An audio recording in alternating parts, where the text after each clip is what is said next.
ගොඩක් ෂෝට්කට් පාවිච්චි කරනවා. ඒ කියන්නේ කොපි කරන්න ෂෝට්කට් පාවිච්චි කරනවා Ctrl C, ඒ වගේම paste කරන්න පාවිච්චි කරනවා Ctrl V. තව ගොඩක් ෂෝට්කට් ඔයගොල්ලෝ පාවිච්චි කරනවා. ඉතින් මේ වගේ ෂෝට්කට් කොහොමද අපිට OBS එකෙත් පාවිච්චි කරන්න පුළුවන්? ඒ කියන්නේ අපි ස්ට්‍රීම් එක ස්ටාර්ට් කරන්න, ස්ට්‍රීම් එක එන්ඩ් කරන්න, ඒ වගේම ට්‍රාන්සිෂන් එකකදී අපිට මේ වගේ ෂෝට්කට් පාවිච්චි කරන්න පුළුවන් නම් මාර වටිනවා නේද? මගේ මුලින්ම දාපු මම පබ්ලිෂ් කරපු වීඩියෝ එකේ මගේ එක්කෙනෙක් අහලා තිබ්බ කොහොමද මේ දේ කරන්නේ හොට්කීස් ගැන වීඩියෝ එකක් අරන් එන්න කියලා. ඉතින් අද කතා කරන්නේ කොහොමද අපි හොට්කීස් පාවිච්චි කරන්න කියලා. මේකට ඔයගොල්ලෝ යන්න settings වලට මුලින්ම OBS එකට ඇවිල්ලා ඔයගොල්ලෝ settings වලට යන්න.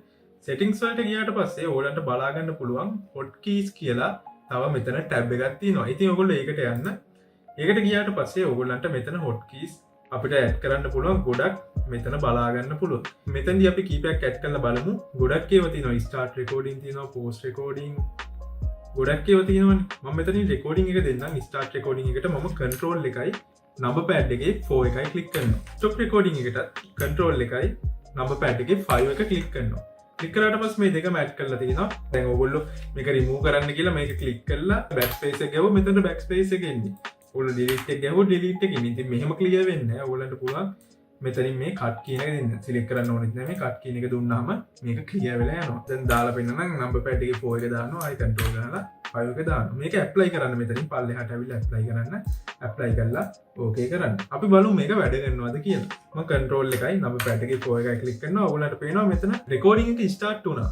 මම ආයි control එකයි number pad එකේ 5 එකයි click කරනවා. click කරාට පස්සේ මේක stop වුණා. ඉතින් අපි ගිහලා බලමු මේක transition එකකට add කරන්න කොහොමද කියලා. මෙතනින් ලොකු දෙයක් කරන්නේ නැහැ. මෙතනින් ඔයගොල්ලෝ හොයාගන්න transition කියන එක. දැන් මෙතන හොයාගන්න අමාරු නම් ඔයාලට මෙතන search කරන්න පුළුවන් transition කියලා. මෙතන transition කියලා ඇවිල්ලා තියෙන්නේ. මේකට ගිහිල්ලා ඔයගොල්ලෝ මම සාමාන්‍යයෙන් transition එක දෙන්නේ tab එකට උඩ තියෙන icon එක. මම මේක click කරනවා. click කරලා apply කරලා okay කරනවා. අපි බලමු transition එක වෙනවද කියලා. මේකෙදි වෙන්නේ නැහැ. මේ මම click කරාට වෙන්නේ නැහැ. ඉතින් මේක අපි කරන්න ඕනේ අපි ස්ටුඩියෝ මෝඩ් එකේ ඉන්න ඕනේ. අපි ස්ටුඩියෝ මෝඩ් එකේ හිටියොත් තමයි transition එකට අපි hotkey එකක් දාගත්ත පස්සේ ඒක වැඩ කරන්නේ. මම ඒකත් ඔයගොල්ලන්ට පෙන්නන්නම්. මම මෙතනින් ස්ටුඩියෝ මෝඩ් එකට යනවා. ගිහිල්ලා මම මෙතනින් scene එක select කරනවා. පල්ලෙහා scene එක live එක.